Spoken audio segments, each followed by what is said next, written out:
Alors aujourd'hui on va voir 5 conseils pour prendre des photos de forêt. Avant de commencer, je vous rappelle que vous pouvez trouver sur mon site photomaniac.fr ma formation totalement gratuite sur les bases de la photo. Je vous invite à y aller. La photo de forêt c'est cool parce que vous baladez, vous marchez, en plus vous prenez des photos, c'est super beau. Les odeurs, l'air frais, la nature, c'est génial. Alors aujourd'hui on va voir du coup 5 conseils pour prendre des photos de forêt. Allez, en avant, Guingamp. Premier conseil, profitez du temps couvert pour photographier les forêts. Les nuages sont comme une boîte à lumière de studio pour le soleil. Ils adoucissent la lumière dure, ils atténuent les ombres, ils fournissent un éclairage homogène. C'est une formule parfaite pour photographier les forêts. Le fort contraste qui peut être causé du coup par la lumière du soleil disparaît. Et les motifs complexes des sous-bois, des troncs d'arbres, des branches et des feuilles apparaissent. Bien qu'un temps nuageux soit loin d'être parfait pour les photos de paysages grandioses, les nuages c'est parfait pour les photos de forêt. Deuxième conseil, profitez de l'heure dorée. La lumière de l'heure dorée est souvent atténuée sur le sol de la forêt.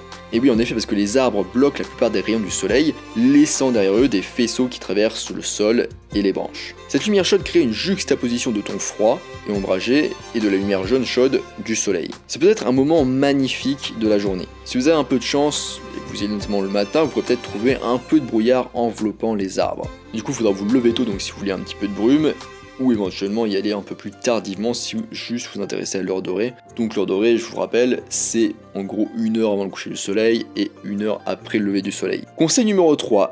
N'en restez pas qu'à l'heure dorée. L'heure dorée et l'heure bleue sont des classiques de la photo de paysage. On pourrait tomber dans le piège de ne prendre notre chère forêt qu'à ces moments de la journée. Mais en forêt, ce qui est bien, c'est que vous avez plus de possibilités qui s'offrent à vous. Vous le savez peut-être, mais quand on est photographe de paysage, on évite généralement le milieu de la journée, car le soleil aura tendance à aplanir les photos.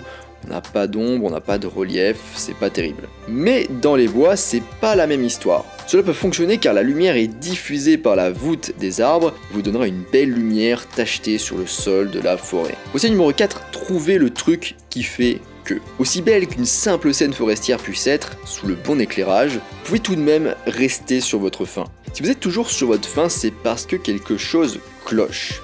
La photo forestière a souvent besoin d'un élément spécial qui attire l'attention dans sa composition. Cela peut être n'importe quoi, tant que c'est un détail qui ressort d'une manière ou d'une autre. Il peut s'agir par exemple d'un arbre particulièrement noueux ou simplement en biais, bref, le mouton noir un petit peu de la forêt, d'un petit étang, d'un chasseur mort, d'un ruisseau, de quelques fleurs, de feuilles, ou d'un soleil en forme d'étoile, donc à cause de l'effet starburst, provenant du coup d'un soleil qui se couche, par exemple. Bref, recherchez ce truc qui fait que.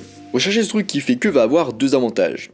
Déjà, il va faciliter votre composition, et en plus il va donner plus de cachet à votre photo. Donc la prochaine fois que vous vous promènerez dans les forêts, lancez-vous à la recherche de la perle rare, et essayez ensuite de comprendre le reste de la composition qui l'entoure, son histoire éventuellement. Enfin, 5e et dernier conseil, valorisez le truc qui fait que. Lorsque vous vous mettez à photographier dans les bois, vous allez commencer par chercher le truc qui fait que, donc qui attire l'attention, et dès que vous l'avez trouvé, faites une longue promenade autour de ce sujet en considérant attentivement la lumière, la profondeur et tous les éléments qui l'entourent. Prenez soin de ne pas marcher sur tout ce qui pourrait être inclus dans la composition par la suite d'ailleurs. C'est tout pour cet épisode flash sur la photo de forêt. Je vous rappelle que vous pouvez trouver toujours sur mon site photomaniac.fr une information gratuite sur les bases de la photo. Vous pouvez d'ailleurs aussi retrouver un article complet avec plein d'autres conseils sur la photographie de forêt. Je vous laisse ici et je vous dis à bientôt sur les internets mondiaux.